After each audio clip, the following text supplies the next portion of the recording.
What about times like today where we need ventilators, but some critical parts can only be made on scale abroad? Why is that a problem? As far as I know, if there's a manufacturer in Mexico and Brazil, or even in China, that can make ventilator parts, if you pay them, they'll produce. Probably faster, cheaper, and more efficiently than a US company can. So I want fast and cheap. So right now, as we are shutting down production because we're isolating ourselves, China is ramping up production because it's over COVID. Great. Now's when the time we want to import a bunch of stuff from China because they're on the uptick. Right now, the Western Europe and the United States are shutting down because of COVID. COVID has an effect on Latin America quite as much. Mexico is still producing like hell. There's no isolation going on in Mexico. Great. International supply chains are working beautifully. There's no problem of international supply chains. There's no case that I know of where China has said, you're offering us gazillion dollars for ventilators. You know what? We don't like you. We're not giving it to you. It just doesn't happen. It's not happening. It's not happening in Mexico. It's not happening in Canada.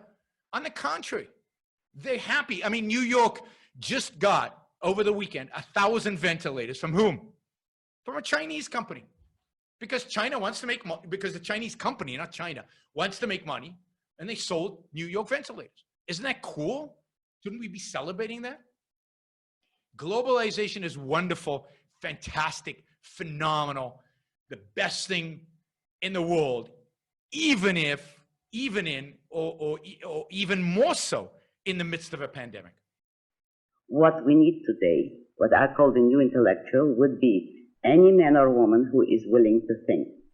Meaning, any man or woman who knows that man's life must be guided by reason, by the intellect, not by feelings, wishes, whims, or mystic revelations.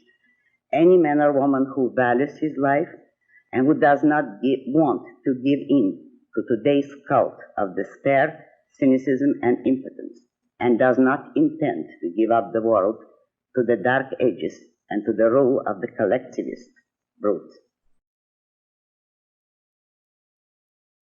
Using the super chat, and I noticed yesterday when I appealed for support for the show, many of you stepped forward and actually supported the show for the first time. So I'll do it again. Maybe we'll get some more today. If you like what you're hearing, if you appreciate what I'm doing, then I appreciate your support. Those of you who don't yet support the show, please take this opportunity. Go to yaronbrookshow.com/support or go to subscribestar.com, Yaron Brook Show, and make a kind of a monthly contribution to keep this going. I'm not sure when the next